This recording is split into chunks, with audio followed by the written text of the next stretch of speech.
복음의 본질이라는 제목으로 하나님 말씀 선포하도록 하겠습니다. 우리 교회 안에는 많은 신자들이 있습니다. 근데 신자들이 많다라는 것은 우리 신자들의 구성이 다양하고 생각이 다양하고 신앙이나 이런 게 다 다르다는 것을 의미합니다. 우리는 모두 하나님을 믿고 예수를 만나서 구원을 받고 천국에 갈 걸 믿습니다. 맞습니까? 우리는 모두 이미 하나님을 만났고 우리는 이미 죄에서 구원함을 받았고 약속받았고. 추우세요? 에어컨 좀 끌까요? 추우신가 보다 또. 자, 그러면 우리는 구원을 받고 천국에 갈 거를 다 이미 믿는 사람들이에요. 맞습니까? 우리 그게 크리스찬들이죠. 우리가 사실은 우리의 어떤 죄의 모습이 여전히 있음에도 불구하고 우리는 이미 약속을 받은 사람들이에요. 그래서 우리는 구원의 약속으로 인을 쳤다, 도장을 찍은 사람들인 거죠. 그래서 우리가 그 약속을 믿고 천국 가는 거예요. 할렐루야. 네, 그래서 그 은혜가 우리에게 있기를 바랍니다. 자, 그러면 우리가 이미 모두 천국 가는 백성들인데 우리의 신앙이 같은 내용, 같은 모습을 가지고 있을까요? 그렇지는 않다는 거예요. 여러분, 신자들은 많은데 그들이 추구하는 신앙의 패턴, 신앙생활은 다 달라요. 다 달라요. 이거는 시기별로도 다르고, 그러니까 우리가 처음 예수를 믿었고 나중에 예수를 믿고 이때도 색깔이 많이 바뀌고, 또 내가 어디에서 좀 이렇게 신앙생활을 했냐는 것도 많은 영향을 미칩니다. 그리고 남자도 다르고 여자도 달라요. 남자들이 좋아하는 추구하는 신앙의 세계가 있고 여자들이 좋아하고 추구하는 신앙의 세계도 있습니다. 근데 이게 좀 달라요. 그래서 사실은 다 다르다는 거예요. 다 달라요. 신앙의 색깔이 달라요. 어떤 사람은 기도하기를 많이 기도했으면 좋겠다고 하는 신자들이 있죠. 근데 이분들 중에는 묵상 기도는 기도가 아닌 것. 기도는 뭐로 해야 된다? 무조건 통성으로 해야 된다고 생각하시는 분들이 있어요. 그래서 무조건 묵상 기도가 무슨 기도냐고 막 통성으로 주여 3창 우선 외치고 해야지 이걸 기도라고 생각하시는 분들이 있어요. 진짜로 저도 예전에 그렇게 기도를 했고, 그렇게 기도했어요. 예전에 그렇게 신앙생활을 했어요. 그래서 제가 고등학교 때 방언을 받았단 말이에요. 그때 제가 신앙생활했던 교회에서는 주로 그렇게 했어요. 막 정말 뜨겁게 기도를 해야 된다고 가르치고, 부흥회 때마다 막 무조건 못하면 할렐루야 아멘을 계속 시켜요. 방언 못하면 이제 성령 못 받은 것처럼 막. 그래서 기도 안 하면, 하여간 기도 방언을 못하면 우선 집사님들이 안 돼요. 막 거기는 무조건 방언 기도 막 이런 굉장히 많이. 그렇게 신앙생활을 했어요. 그러니까 그때 제가 고등학교 때는 신앙의 그때 여정이 그래요. 그때는 주로 어떻게 기도를 이렇게 막 하냐면 그런 은사들도 많이 경험하잖아요. 그런 거 하다 보면. 그러니까 주일날 저녁에 그때는 2층이 예배당이었는데 좀 마룻바닥 같은데요. 모여가지고 막 우리 학생들끼리 기도를 하는데 막 기도하면 누가 마룻바닥 막 두들겨요. 야, 누가 두들겼어? 이렇게 손 붙잡고 무릎 꿇고 기도하는, 누가 두들겼어? 아무도 안 두들겼어. 이러는 거죠. 깜짝 놀라는 거죠.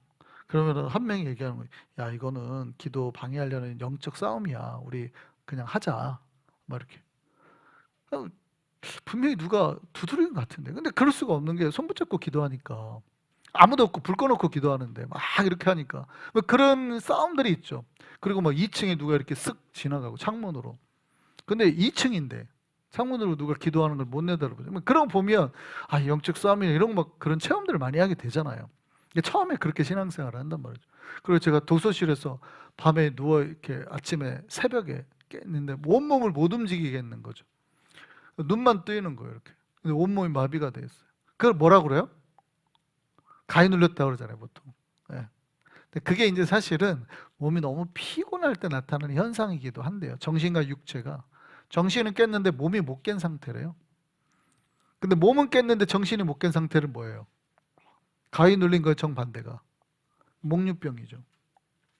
밤에 몸은 깼는데 정신은 못 깨가지고 돌아다니는 상태, 목류병인 거고, 정반대가 정신은 깼는데 몸이 못 깬 상태가 이제 보통 가위 눌렸다 그런데요. 뭐 그때 의학적으로는 그렇다는 것 같아요. 근데 어쨌든 그런 상태인데 몸이 이렇게 굳어요, 눈이 떴는데. 근데 더 이상한 거는 그 독서실에 누가 막 발걸음이 새벽에 막 발이 돌아다니는 거죠. 근데 거기 아무도 없거든요. 2층이 없어요. 그때 어떻게 해요? 그때 이제 막 처음 예수를 믿고 얼마 안 될 때니까 주기도문을 하는 거죠. 그 주기도문을 하늘에 계신 우리 아버지. 그러니까 몸이 이제 끝에서부터 쫙 풀려요. 물론 그게 가위 눌린 걸 수도 있죠. 근데 가위 눌렸어도 주기도문 한다고 풀리지는 않을 거 아니에요. 근데 그렇게 그때 막 기도하고 이렇게 신앙생활을 뜨겁게 하죠. 근데 글쎄 그걸로만 계속 가는 게 아니에요. 그래서 제가 신비 체험이나 이런 것도 되게, 그래서 제가 꿈도 사실은 모르는 게 아니에요. 제가 신대원 때도 어느 날 꿈을 꿨다 그랬잖아요. 꿈속에 번호가 5개가 보였다고요. 그러면 이제 이거 확인을 해봐야잖아요. 이게 진짜 보여주신 건가 아닌 건가? 가서 제가 평생 로또라는 걸 사봤어요. 이렇게 한국에 있을 때. 그러면 맞아야 돼요, 안 맞아야 돼요? 꿈이 계시면 맞아야죠. 그렇죠? 저는 그걸 믿는단 말이에요. 그 맞아야죠. 근데 맞았을까요, 안 맞았을까요? 그 5개 숫자가 하나도 안 나왔어요. 한 3개 이상만 나왔어도. 그러니까 우리가 그렇게 신앙생활을 할 때가 있어요. 막 신비적으로 막 뭐가 기적이 보여야 좋아하는 것처럼 신앙생활을 할 때가 있대요. 어떤 사람은 말씀 중심으로 신앙이 이어져야 한다고 한 사람이 있습니다. 그래서 이런 사람은 특징이 또 있죠. 방언 기도를 하면 뭐라고 그래요? 그 이단이라고 그러죠. 말씀으로만 신앙생활을 해야 된다고. 그래서 실제 그런 교단도 있습니다. 굉장히 좀 보수적인 교단은 방언하면 이단 취급하는 교회도 아직도 있어요. 아직도 있어요. 그냥 원래 보통 보수 교단은 방언 좀 안 시킵니다. 못하게 하고 오직 말씀으로, 성경은 성경으로만 해석해야 되고 말씀을 벗어나는 것은 굉장히 위험하다고 생각하죠. 그래서 어떤 사람은 기적 중심으로 눈앞에서 기적이 일어나는 걸 원하고, 저는 은사 집회나 이런 것도 많이 가봤으니까 실제 그런 것도 일어난다는 걸 저는 알아요. 그것도 좀 믿기도 하고 뭐 그런 것도 알고, 어떤 사람은 또 신앙과 이성과 논리 중심으로 이루어진다라고 생각하는 사람도 있습니다. 굉장히 논리에서 벗어난 것을 극도로 싫어하는 신자들이 있어요. 그러니까 사실은 기적이 일어나는 게 왜? 이렇게 말하는 분이 있습니다. 누가 막 병이 낫고 하잖아요. 그게 왜 신앙적인 거야? 그건 어디서도 일어날 수 있잖아. 그게 왜 이렇게 생각하시는 분이 있어요. 하나님이 계시는 게 논리적으로 이해가 돼야지 그런 게 일어났다고 해서 하나님이 있다는 증거가 되나? 실제 그렇게 생각하는 사람이 있습니다. 저도 나중에 뭐 대학교를 다니고 이제 대학교 졸업할 때쯤, 대학원을 갈 때쯤 제가 딱 그 생각이었던 것 같아요. 그때부터는 기적이나 이적이나 이런 게 별 의미가 없어요. 하나님이 계시다는 게 내 머릿속으로 논리 구조 속에서 정립이 되지 않으면 그거 다 거짓말 같은 거예요. 뭐 기적이 그게 무슨 상관이 있어? 아니 그런 거는 다른 종교도 있을 수 있잖아. 그렇죠? 다른 종교도 기적이 일어나잖아요. 그게 무슨 상관이 있어? 그러니까 그게 아니라 진짜 하나님이 계시다는 게 논리와 내 머릿속에서 이해가 되지 않으면 안 되는 거예요. 그러니까 그렇게 생각하는 사람도 있단 말이에요. 기적과 신비와 표적을 따라 사는 사람들도 있고, 어떤 사람은 자기 머릿속에서 논리적으로 하나님이 계시다는 게 이해가 안 되면 안 믿는 사람도 있어요.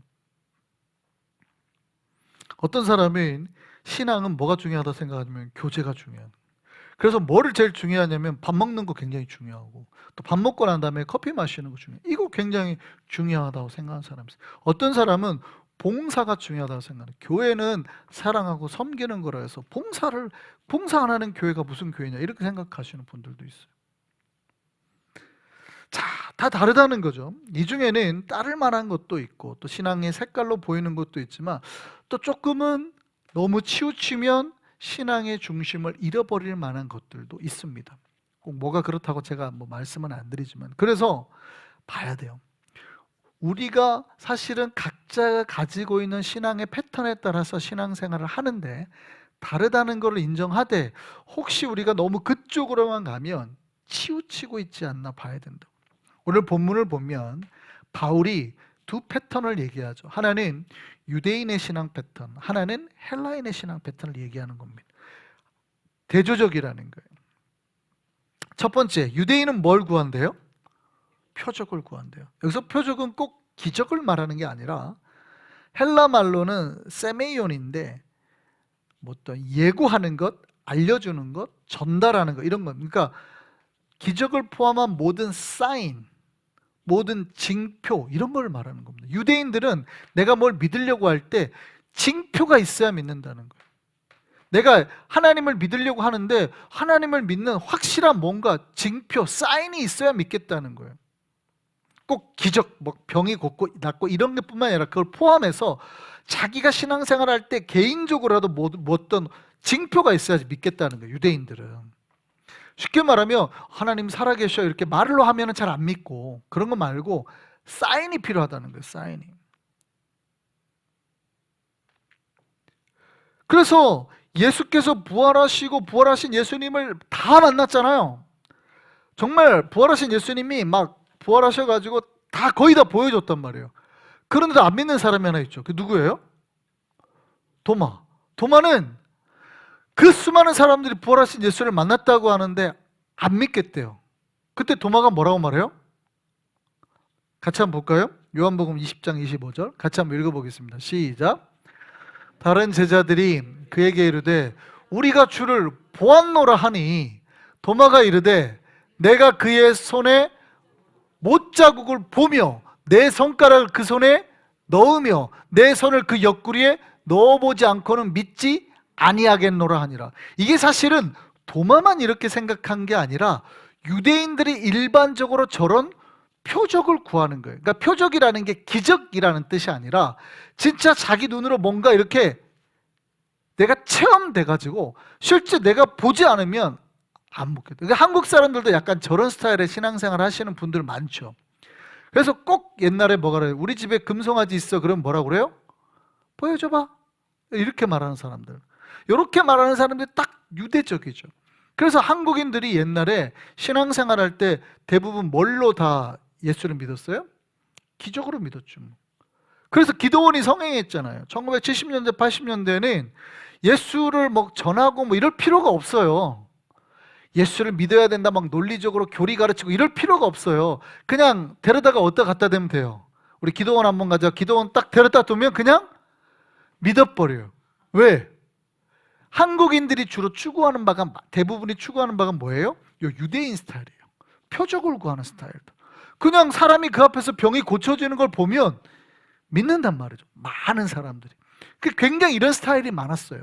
요즘에는 그럼 왜 잘 안 믿으려고 그래요? 그런 표적이나 표징이 없다고 생각하는 거예요. 뭘 통해서 성숙해야 되는데, 말씀을 통해 성숙해져야 되는데 자꾸 이제 그런 게 없다고 생각을 하는 거예요. 그때는 그런 걸 많이 보여주니까 이제 많이 믿었죠. 여러분, 우리가 유대인처럼 생활생활 하시는 분들이 있어요. 그런데 요게 꼭 좀 조심해야 될 필요가 있어요. 너무 이거에만 추구하고 찾으면 마이크가 좀 줄어든 것 같은데? 너무 이렇게 줄어들면 자꾸 하나님께서 무언가 자기에게 보여주어야 믿는다고 하는 거예요. 꿈에 보여주든지 아니면 기도 중에라도 뭐가 환상이 보이든지 아니면 내가 기도하면 병이라도 낫든지 요게 이제 자꾸 하나님께서 살아계시다는 표징으로 생각하는 거예요. 뭐 꼭 틀린 건 아니에요. 틀린 건 아닌데 요게 이제 나중에 요렇게만 가면 이제 뭐가 흔들릴 수 있냐면 신앙의 진짜 본질. 신앙의 진짜 본질은 뭐가 아니에요? 표적이 아니에요. 그래서 예수께서 자꾸 유대인들이 표적을 보여달라고 하니까 내가 너에게 보여줄 표적은 뭐밖에 없다 그래요? 요나의 표적밖에 없다 그러죠. 요나의 표적이 뭐예요? 요나가 물고기 뱃속에서 사흘 동안 있다가 나온 거. 지금 쉽게 말하면 뭐예요? 자꾸 유대인들이 표적, 기적 이러니까 예수님 뭐라고 그래요? 내가 너희한테 다시는 표적을 보여주지 않겠어. 뭐가 제일 중요해? 예수가 십자가에서 너희를 위해서 죽고 부활했다는 거예요. 이게 진짜 표적이라는 거예요. 그거를 믿어야지 자꾸 너희 눈에 보이는 어떤 표징, 자꾸 내가 기도하면 병이 낫고 병이 안 나오면 하나님 없는 것 같고 이런 거 고민하면 안 된다는 거죠. 내가 기도하면 뭐 환상이 뭐가 보이고 내가 꿈에 자꾸 뭐가 나타나고 자꾸 이런 걸 따라가면은 그러면 없으면 하나님이 없는 거 아니에요. 그러니까 예수님 뭐라고 그래요? 내가 너희에게 그럼 보여줄 표적은 그거밖에 없어. 이렇게 해버리죠. 이해되세요? 우리는 어떻게 신앙생활 하나요? 다른 파도 얘기하죠. 유대인과 정반대 헬라파. 헬라인들은 뭘 구한대요? 지혜를 구한대요. 여기서 말하는 지혜는 뭐예요? 지혜는 이게 우리가 이 헬란 말로 하면 필라소피아입니다. 필라소피아가 지혜라는 뜻이에요. 이 필라소피아는 뭐예요? 필로소피, 철학을 말하는 거죠. 우리가 말하는 철학. 철학은 그러니까 뭐예요? 논리 구조죠, 논리. 이성, 머릿속. 그러니까 철저하게 우리가 논리로 이해가 돼야 된다는 사람이에요. 그러니까 유대인들은 표중을 구하고 헬라인들은 철저하게 논리, 머릿속으로 이해가 돼야 되는 사람이라는 거예요. 여자들은 이거 좀 힘들어하죠. 우리 교회에서 좀 특징 중에 있는데, 그러니까 논리를 아까 제가 잠깐 말씀드렸지만 논리 위주로 믿는 사람들은 기적 이런 걸 굉장히 싫어합니다. 아니 기적이 있다고 하나님이 있다는 증표가 돼? 아니에요. 왜냐하면 아니 하나님 없이도 기적이 나타나는데, 하나님 없이도 기적이 나타날 수 있어요. 그러니까 그런 거를 얘기하면 이게 어떻게 하나님이 있다라는 증거가 된다는 얘기하고 굉장히 기분 나빠합니다. 그러니까 논리적으로 탁탁 맞아 떨어져야 돼요. 이 표징이나 증표라는 거는 나타나는 현상일 수도 있고 인간이 가지는 착각일 수도 있거든요.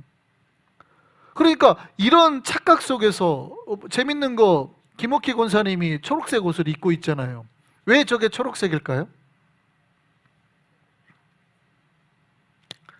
저 옷감이 초록색만 받아들여서? 아니죠. 저 옷감이 다른 모든 색깔은 다 흡수하는데 초록색만 싫어해서예요. 초록색만 싫어해서 반사해서예요. 근데 사람들은 제가 초록색을 좋아해서 초록색을 띠나 보다 이렇게 생각할 수 있잖아요. 이게 논리 구조가 안 맞으면 그게 되게 싫어하는 사람들이 있어요. 막 굉장히 힘들어해요. 막 이걸 못 견뎌하는 사람도 있어요. 하나님이 살아계시다는 게 논리적으로 착착착착 머릿속에 정리가 돼야지 믿는 사람들이 있어요. 바로 헬라인들 같은 사람. 이들은 지혜를 구한다. 우리 중에도 그런 사람이 있죠. 저도 그랬던 적이 있는데, 그 남자들 중에 그런 경향이 많아요. 여자가 주로 좀 뭐예요? 다 그렇진 않은데 여자가 주로 감정적인 사람들이 좀 많고, 남자들이 주로 좀 뭐예요? 논리적인 사람들이 좀 많죠. 그래서 우리 교회가 이제 저는 논리적으로 하는 설교를 하는 스타일이다 보니까 사실은 여자분들이 듣기에 설교가 좀 딱딱하죠. 제가 어제도 저희 아내에게 물어봤어요. 설교가 좀 딱딱하죠? 그랬더니 와이프가 저한테 한 소리 하더라고요. 설교를 하실 때 근데 여자들이 듣기에는 논리적인 설교를 하면 좀 딱딱하게 들려요. 근데 어떻게 해요? 좀 감동적인 설교를 하면 설교 너무 좋다 그런단 말이죠. 이게 좀 차이가 있어요. 그래서 서울에 가면 남폭교회라고 있어요. 제가 굉장히 좋아하는 목사님 중에 한 분인데, 박영선 목사님, 아직까지도 연세 많으신데 지금도 유튜브 방송에 가끔 나와요. 설교 되게 지금도 제가 지금 들어도 참 명설교다 하시는 분이 있어요. 저는 너무 좋아요. 제가 듣기에는 명설교다가 하는데, 제가 20살 때부터 그분 설교를 들었거든요. 근데 그분 교회는 되게 특이한 게, 보통 한국의 모든 교회가 여성도가 남자들보다 많습니다. 숫자가. 우리 교회도 그렇잖아요. 여자가 남자보다 숫자가 많습니다. 종교는 대부분 감성적인 터치를 많이 하기 때문에 여자들이 훨씬 많아요, 남자들보다. 근데 남폭교회는 정반대예요. 그 교회는요, 남자들이 여자들보다 더 많습니다. 굉장히 특이한 교회죠. 그러니까 한국에서 제가 찾아오기 힘든 유례 없는 교회라고 봐요. 왜요? 그 목사님 설교가 엄청 논리적이거든. 딱딱 완전히 착착착착착 이렇게 칼을 재듯이 짝짝짝짝짝 하거든요. 그러니까 여성분들이 들으면 목사님 설교 너무 재미없어 뭐 이런. 그러니까 여자분들이 막 남편한테 우리 목사님 설교 좋아 하고 데려다 놓으면 남자들은 대부분 무슨 저런 걸 설교라고 하고 있어 이래요. 근데 남자가 좋다고 막 해갖고 자기 아내를 전도하잖아요. 그러면 뭐라 그래요? 설교 딱딱해, 되게 재미없네 이렇게 한다. 그게 좀 차이가 있죠. 남자들과 여자들이 느끼는 차이가 있어요. 약간 그 차이가 있습니다. 그러면 이렇게 우리 중에도 이런 거를 추구하는 사람이 있단 말이에요. 자, 이렇게 논리적으로 이성적으로 뭐가 딱 떨어맞아야지 하나님이 계시다라는 걸 믿는 사람. 그런데 신앙이 그렇게 딱 떨어져요, 안 떨어져요? 안 떨어질 확률이 높죠. 왜냐하면 하나님은 언제나 우리의 이성을 초월하시니까. 하나님은 우리의 생각을 초월하시니까. 사실은 우리가 딱딱 떨어질 것 같은데 안 떨어질 때가 있단 말이죠. 오히려 이게 5년 뒤에 깨닫는 경우가 많아요. 아, 그때 왜 안 떨어졌는지 나중에 아는 거예요. 10년 뒤에 깨닫고. 오히려 신앙은 그런 경우가 너무 많아요. 자, 그러면 우리는 어떻게 신앙생활을 할까요? 표적을 구하는 유대인들처럼 신앙생활을 할까요? 지혜를 구하는 헬라인처럼 신앙생활을 하고 있을까요? 어떻게 신앙생활해야 맞는 걸까요? 저는 고등학교 때는 아마 유대인처럼 좀 신앙생활을 했던 것 같아요. 그래서 제가 신대원 갈 때쯤이면 헬라인처럼 신앙생활을 많이 했던 것 같아요. 그때는 제가 철학책을 굉장히 좋아해서 굉장히 많이 읽었거든요. 신대원 때까지만 해도 또 저는 계속 헬라인처럼 했다가 나중에 목회를 하면서는 또 하나님께 다시 유대인처럼 표적을 구하기도 하시고, 기도하면 이적도 보여주시고, 여러 가지 신비도 보여주시고 이랬다가 또 그게 지나고 나니까 또 다시 헬라적으로 하기도 하셨어요. 어떻게 신앙생활하는 게 맞을까요? 오늘 본문의 바울은 놀랍게 이 두 개가 다 아니라고 말을 합니다. 여러분, 바울 사도가 하는 말을 잘 들어봐야 돼요. 바울은 표적도 아니고 지혜도 아니다. 이 두 가지에 치우치면 뭐를 놓칠 수 있다? 예수 그리스도를 놓칠 수 있다. 아까 말했잖아요. 표적이 잘 보일 때는 내가 신앙이 좋아요. 기도하고 병이 낫고, 아니면 기도만 하면 뭐가 보이고, 꿈에 뭐가 이럴 땐 내 신앙이 좋아. 근데 그게 없으면 마치 뭐가 없는 것처럼, 내 안에 하나님이 없는 것처럼 이렇게 갈 수 있다. 논리적으로 신앙생활하는 사람도 마찬가지예요. 내 논리적으로 뭐가 착착착착 맞을 때는 신앙생활이 재밌어. 성령 인도도 너무 좋아. 근데 뭔가 논리적으로 구조가 하나 탁 깨져요? 그럼 갑자기 뭐예요? 하나님 없는 거 아니야? 이렇게 되는 거죠. 이게 굉장히 위험한 거예요. 그래서 사도 바울이 뭐라고 그러냐면, 유대인들은 표적을 구하고 헬라인들은 지혜를 구하나 그렇지 않다. 크리스찬들은 그렇게 구하는 게 아니라 무엇을 구해야 된다? 오직 십자가에 달린 그리스도가 전해지는 것. 이게 신앙이라는 거예요. 이게 신앙의 본질이라는 거예요. 이게 복음의 본질이라는 거예요. 기적이나 너희 머릿속의 논리가 아니라 나를 통해서 살아 역사하시는 예수 그리스도, 내 삶을 통해서 직접 다른 이들에게 그 예수가 전달이 되는 것, 이게 신앙이라는 거예요. 그러니까 신앙은 예수가 내 안에서 살아 역사하셔서 내가 그 예수를 품고 예수의 심장 가운데 사는 거고요. 여러분이 나가서 그 바깥에 설 때마다 살아 역사하신 예수가 여러분을 통해서 증거가 되는 것, 이게 신앙이라고 말하는 거예요. 할렐루야. 그러니까 우리가 때로는 기적 가운데 하고 논리 가운데 빠지고 이렇게 신앙생활을 하는 게 맞을 것 같지만, 사실은 여러분 가슴 속에 예수 그리스도가 뛰고 있느냐, 이게 훨씬 중요하다는 거예요. 그래서 크리스찬들은 내가 예수 그리스도가 살아 역사하고 뛰고 있으면 그 예수를 증거하는 자의 삶을 매일매일 매순간 산다는 것이죠. 이게 진짜 신앙의 모습이라고 말하는 겁니다. 여러분, 오늘 본문 사도 바울은 우리가 어떻게 신앙생활을 해야 하는지, 또 깨달아야 하는지 말씀하고 계십니다. 어떤 사람들은 꿈을 통해서 뭔가 징표를 구하고, 어떤 사람들은 빈틈없는 논리와 철학을 구합니다. 이게 꼭 틀렸다는 얘기는 아닙니다. 이게 신앙 안에 다 있는 요소 중에 하나예요. 다 필요해요, 다. 그래서 우리가 뜨겁게 밤에 통성으로 기도할 때는 그렇게 하고, 그것도 필요해요. 또 우리가 그런데 차갑게 논리적으로 성경 공부할 때는 또 그렇게 하고, 이게 섞여서 우리를 또 풍요롭게 하는 건 맞아요. 그런데 그 모든 것 속에서 우리가 놓치지 말아야 될 것, 진짜 놓치지 말아야 될 건 뭐예요? 내가 예수 그리스도를 통해서 구원받았고, 할렐루야, 그 예수가 우리 안에 살아계시고, 내가 예수 그리스도를 세상 가운데 증명해내고 살아야 되는 신자라는 사실, 이게 신앙의 본질이라는 겁니다. 여러분, 우리는 바로 이 신앙의 본질을, 복음의 본질을 붙잡고 있는 크리스찬 되기를 바랍니다. 신앙에서는 항상 복음이 먼저고 신자는 그 복음을 전달하는 것에 최우선을 두어야 된다는 거예요. 그래서 삶 자체가 뭐가 돼야 돼요?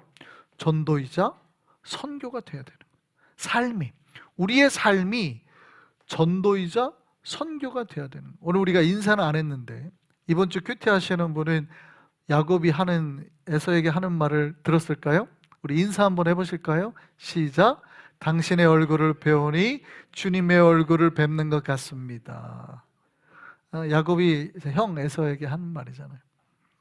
근데 이게 무슨 얘기냐면 여러분의 삶을 통해서 바로 하나님이 증거가 되고 하나님이 전도가 되고 선교가 되는 거예요. 이게 신자의 삶이라는 거예요. 그러니까 당연히 얼굴이 펴질 수밖에 없고 밝아질 수밖에 없고 우리는 우울하지 않고 힘듦이나 어려움이 있어도 우리는 낙심하지 않고. 왜요?